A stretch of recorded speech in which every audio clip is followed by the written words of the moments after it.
महिला नक्सली रानीता ने सरेंडर कर दिया है। महिला नक्सली रानीता पर छत्तीसगढ़ में 5 लाख का इनाम था, मध्य प्रदेश में 3 और महाराष्ट्र में 5 लाख का इनाम था। कलेक्टर और एसपी अभिषेक पल्लव ने के सामने सरेंडर किया है। 3 राज्यों की पुलिस ने महिला नक्सली पर इनाम रखा था।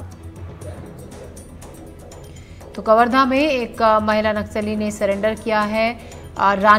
महिला नक्सली रानीता ने सरेंडर किया है। 13 लाख का इनाम रानीता पर था। इनामी नक्सली महिला नक्सलियों पर लगातार कार्रवाई का बड़ा असर हुआ है। 13 लाख की इनामी महिला नक्सली रानीता ने सरेंडर किया है। रानीता पर छत्तीसगढ़ में 5 लाख का इनाम था, मध्य प्रदेश में 3 और महाराष्ट्र में 5 लाख का इनाम था। कलेक्टर और एसपी अभिषेक पल्लव के सामने सरेंडर किया है। 3 राज्यों की पुलिस ने महिला नक्सली पर इनाम रखा था।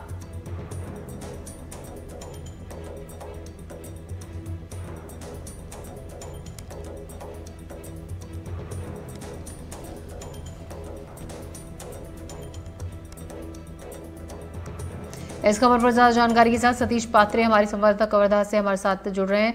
सतीश, जिस तरीके से एक के बाद एक नक्सलियों पर लगाम लगाने की जो कवायद जारी है, उसी का ये नतीजा कि 13 लाख की इनामी नक्सली महिला ने सरेंडर किया है।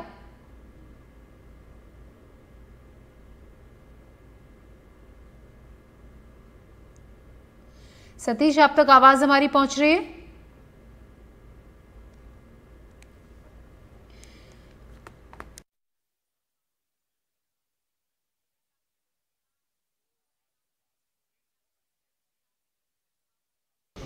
दो 2017 में आए।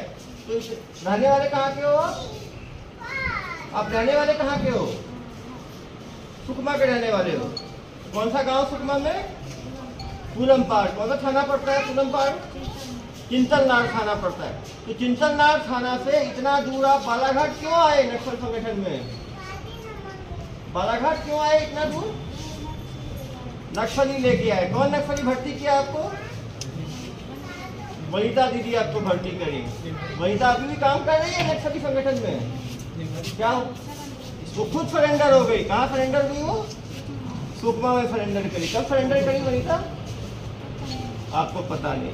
तो आप जब यहाँ पे आ रहे थे तो कौन बड़े नक्सली के साथ काम करते थे आप लेके आए थे? विकास को जानते हो आप? विकास कौन सा हथियार पकड़ता है? AK-47 पकड़ता है। विकास अभी भी नक्सली संगठन में है? छोड़ दिया? नक्सली संगठन में है। आप क्यों छोड़ दिए नक्सली संगठन? बहुत समस्या है। क्या क्या समस्या है वहां पे? खाना पीना भी नहीं हो पाता है और पानी, अच्छा पानी भी नहीं मिल पाता है और बहुत चलना फिरना पड़ता है। आप कभी मुठभेड़ में शामिल हुए थे? एक मुठभेड़ में। कहाँ पे? टांडा में। उस मुठभेड़ में क्या हुआ था? यमुना दीदी मारी गई। कौन से फोर्स मारी? पता नहीं आपको। तो आपको गोली नहीं लगा उसमें? नहीं लगा तो आप भाग खड़े हुए। कब हुआ था ये मुठभेड़? 2019 में हुआ था। तो अब आगे क्या करना चाहते हो आप? नहीं, उतना मालूम नहीं है आपको। लेकिन जो बस्तर के लोग जो भर्ती होके जाते हैं नक्सल संगठन में, उनको भर्ती होना चाहिए नहीं होना चाहिए? नहीं होना चाहिए। क्यों? बहुत मुश्किल है, जिंदगी बहुत मुश्किल है वहाँ पे। क्या बोल के नक्सली भर्ती किए आपको? छोटे समय में बुद्धि नहीं थी इसीलिए आपको भर्ती कर लिए उस टाइम। जब समझ में आया तो आप वापस चले गए। आपकी शादी हुई? आपकी जबरदस्ती शादी कर दिए? कौन? नक्सली जबरदस्ती शादी कर दी। किससे शादी की आपका? प्रेम के साथ। वो भी संगठन में है कि छोड़ दिया? अहम सफलता में आज मलाजखंड एरिया कमेटी सदस्य रंजिता, जो कि जिसके ऊपर 13 लाख का इनाम था, 5 लाख छत्तीसगढ़ शासन, 5 लाख महाराष्ट्र सरकार और 3 लाख मध्य प्रदेश सरकार द्वारा घोषित इनाम, उसने आज आत्मसमर्पण किया है। वो पिछले 8 वर्षों से माओवादी संगठन से जुड़ी हुई थी और 25 लाख के इनामी विकास स्पेशल जोनल कमेटी के साथ कार्यरत थी। उसके ऊपर मध्य प्रदेश में 19 अपराध, छत्तीसगढ़ में भी 1 अपराध और महाराष्ट्र से जानकारी मंगवाई जा रही है।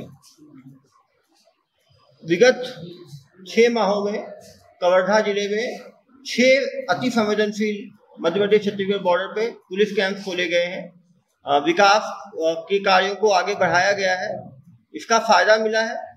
कबीरधाम पुलिस द्वारा एक घोषणा की गई थी कि कोई भी नक्सली आत्मसमर्पण करेगा या कोई भी व्यक्ति नक्सली को पकड़ाने में मदद करेगा, उसको 5 लाख रुपए का नगद इनाम प्रदान किया जाएगा।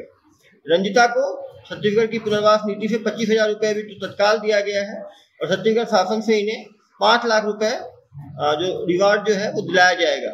उन्हें पुनर्वास नीति की तरफ से जमीन, घर, नौकरी सभी चीजें प्रदान की जाएंगी। मैं सभी माओवादियों से अपील करता हूं कि वो हिंसा का रास्ता छोड़ के रंजिता के दिखाए हुए रास्ते पर आकर आत्मसमर्पण करें और अपने घर वापसी करें। आने वाले समय में और भी आत्मसमर्पण संभव है। रंजिता ने बताया किस तरह से माओवादी संगठन जब वो कम उम्र की थी, 15-16 साल की थी, तब उसको बहला फुसला के माओवादी अपने साथ ले गए और फिर उसे बालाघाट इलाके में काम करवा के बड़ी घटनाओं में उसको शामिल किए। उसका पति प्रेम अभी भी माओवादी संगठन में है। मैं उसके पति से भी अपील करूंगा, जिसका नाम प्रेम है, कि वो प्रेम की भावना को समझे और अपने पत्नी के दिखाए हुए रास्ते पर आगे बढ़े और वो भी आत्मसमर्पण करे। मुझे भरोसा है कि रंजिता के प्रेम की जीत होगी और उसका पति प्रेम भी जल्द ही माओवादी संगठन छोड़कर मुख्य धारा में जुड़ेगा। सतीश पात्रे इस खबर पर हमारे साथ ज्यादा जानकारी के साथ जुड़ रहे हैं। सतीश, एक के बाद एक जिस तरीके से नक्सलियों के खिलाफ अभियान चलाया जा रहा है, उन्हें सरेंडर करने के लिए, नक्सलियों को आगे आने के लिए कहा जा रहा है, उसी क्रम का एक हिस्सा है जो 13 लाख के नामी महिला नक्सली ने सरेंडर किया है।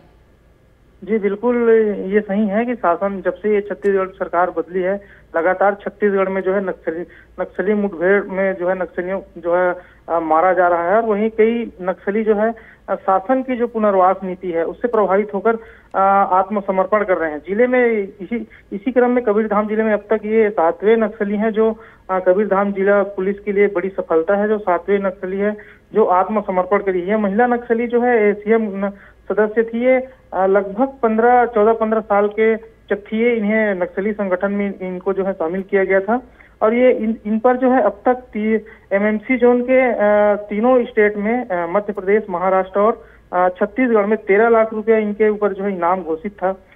साथ में इनके जो पति भी हैं जो 20 लाख का नक्सली हैं, प्रेम, जो अभी जो बालाघाट में सक्रिय हैं।